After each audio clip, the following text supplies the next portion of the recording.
बिस्मिल्लाहिर्रहमानिर्रहीम। अस्सलाम वालेकुम नादरीन, आप यूट्यूब चैनल देख रहे हैं। मैं इमरान खान हूं। इतने ताकतवर बनो, उन्होंने ये लिखा, इतने ताकतवर बनो कि दुश्मन तुम्हारे ट्वीट करने से डरे।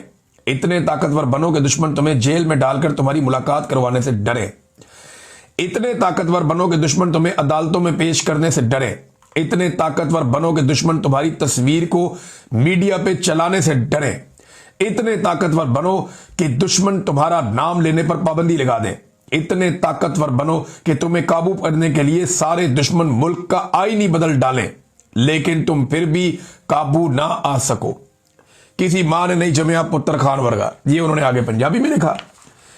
तो ये जनाब पाकिस्तान तहरीक इंसाफ ने इमरान खान साहब की तारीफ की। वैसे हकीकत तो यही है, आईनी तरमीम से लेकर सारे इकदामात, भाग दौड़ से लेकर अमरीकी हुक्म मानने तक, हर चीज जहां जहां ये जा रहे हैं बेचारे, जो कुछ कर रहे हैं, जितनी भाग दौड़ कर रहे हैं, सब इमरान खान के खौफ में कर रहे हैं।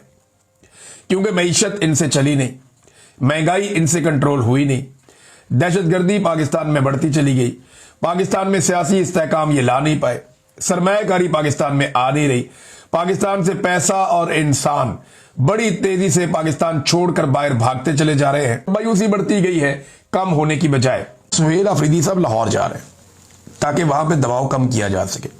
एक तो वो लाहौर हाईकोर्ट बार से खिताब करेंगे, वकला के साथ उनका खिताब होगा, और इसके अलावा सुहेल अफरीदी लाहौर के अंदर कुछ वक्त गुजारेंगे। और इस वक्त में लाहौर के अंदर जो पाकिस्तान तहरीक इंसाफ है उसकी पॉलिटिकल एक्टिविटीज शुरू होंगी।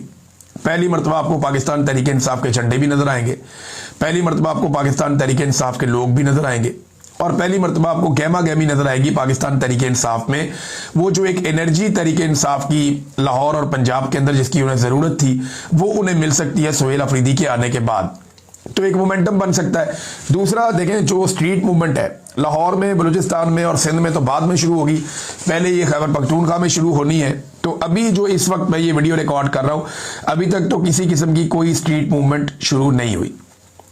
स्ट्रीट मूवमेंट जो है वो शुरू नहीं हुई, पॉलिटिकल एक्टिविटीज हो रही हैं। कहीं पे कन्वेंशन हो रहा है, आईएसएफ वाले कर रहे हैं, कहीं पे यूथ वाले कर रहे हैं, कहीं पे पीटीआई वाले कर रहे हैं। तो सब लोग अपने अपने कन्वेंशंस कर रहे हैं, आपस में मुलाकातें कर रहे हैं, पब्लिक के साथ गैदरिंग्स कर रहे हैं, लोगों के साथ मुलाकातें कर रहे हैं, प्लानिंग कर रहे हैं, लेकिन स्ट्रीट मूवमेंट का आगाज नहीं हुआ। और अगर इन चीजों को कोई स्ट्रीट मूवमेंट कहता है तो वो अपने आप को बेवकूफ बना रहा है। स्ट्रीट मूवमेंट जो होती है वो गली मोहल्लों तक जाती है, वो एक एक शख्स तक पहुंचती है। इमरान खान साहब ने 2022-23 में एक काम शुरू किया था, आपको याद हो तो। उन्होंने बहुत बड़े पैमाने पर मेंबर सादी शुरू की थी, लोगों के घरों तक अपने लोगों को भेजा था, और बहुत ज्यादा लोग मेंबर बने थे। उसका फायदा पूरे पंजाब में, पूरे पाकिस्तान में इमरान खान साहब को और उनकी पार्टी को 2024 के इलेक्शन में हुआ। उन्होंने इतने बड़े पैमाने पर लोगों को अपने साथ जोड़ लिया था इमरान खान साहब ने गिरफ्तार होने से पहले। तो अब उस किस्म की क्या कोई कैंपेन चलेगी आने वाले दिनों में? क्योंकि उसी को कहते हैं स्ट्रीट मूवमेंट। आपको हर गली के अंदर जाना पड़ता है, हर आदमी को मुतहर्रिक करना पड़ता है, और आपको पूरी एक प्लानिंग बनानी पड़ती है कि कौन किस दिन क्या ड्यूटी कर रहा होगा, कितने लोग हमारे पास हैं, कितने नौजवान हैं, कितनी खवातीन हैं, ये लोग कहां कहां मौजूद हैं, और किस तरीके से आपने इसको एग्जीक्यूट करना है।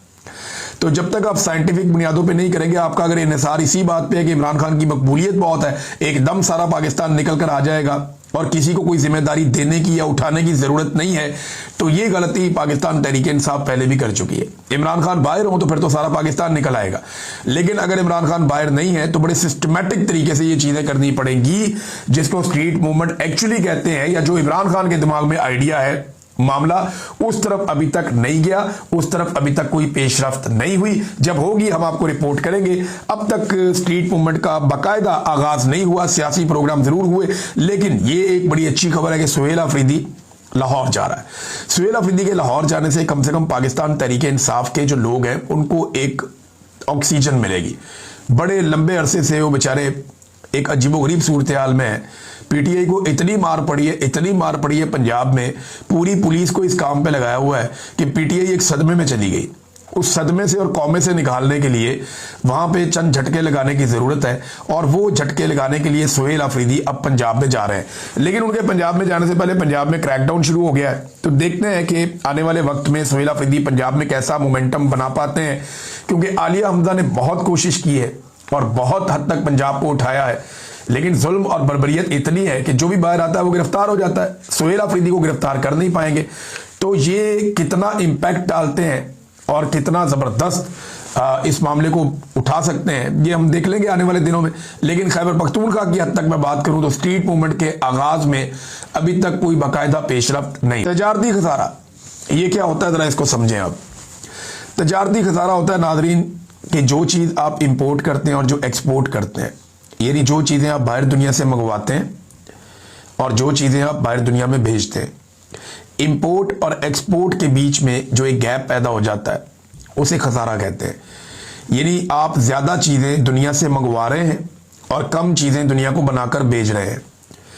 लिहाजा आपने 100 रुपये की चीज़ें बाहर भेजी और 500 रुपये की चीज़ें बाहर से मंगवा ली, तो आपका 400 का एक तजारती खसारा हो गया। इस तरह सिर्फ जो खित्ते के अंदर 9 मुल्क है हमारे आसपास, उनके साथ हमारा तजारती खसारा इतना बढ़ गया कि वो 6.22 अरब डॉलर्स हो गया है। 6.22 अरब डॉलर्स। अब इसको अगर आप अंदाजा कर लें तो ये कितना पैसा है, ये 1500-1600 अरब डॉलर के करीब ये रकम, या शायद इससे भी ज्यादा बनती है। इतनी बड़ी अमाउंट, इतना ज्यादा पैसा ये पाकिस्तान के तजारती खसारे में चला गया। ये मैं आपको इस साल की कहानी सुना रहा हूं, कोई लंबी बात नहीं कर रहा मैं आपके साथ। और एक के बाद एक स्कैंडल इस हुकूमत का आ रहा है। ये जरा आप चीनी वाला स्कैंडल देखें, एक नया स्कैंडल आया। इन्होंने जनाब, अभी क्रशिंग का मौसम चल रहा है, इस वक्त चीनी की क्रशिंग हो रही है, गन्ना ले जाया जा रहा है, किसान को इन्होंने रोल के रख दिया, क्रशिंग इन्होंने लेट कर दी, किसान का बेड़ा गर्क करने के बाद अब ये चीनी बना रहे हैं। अब चीनी बनाने के सीजन में इन्होंने 78,000 मैट्रिक टन चीनी बाहर से इंपोर्ट कर ली। एक तरफ अपनी भी चीनी बन रही है, एक तरफ बाहर से इंपोर्ट भी कर दी गई। अब होगा क्या, पाकिस्तान में इजाफी चीनी हो जाएगी, चीनी की मिकदार ज्यादा हो जाएगी, हमारी जरूरत कम रह जाएगी। तो ये क्या करेंगे, ये चीनी को एक्सपोर्ट कर देंगे एक दफा। फिर जब ये एक्सपोर्ट करेंगे तो फिर क्या होगा, फिर चीनी की किल्लत हो जाएगी, फिर चीनी महंगी हो जाएगी, फिर ये सारे मिलके पैसा बनाएंगे।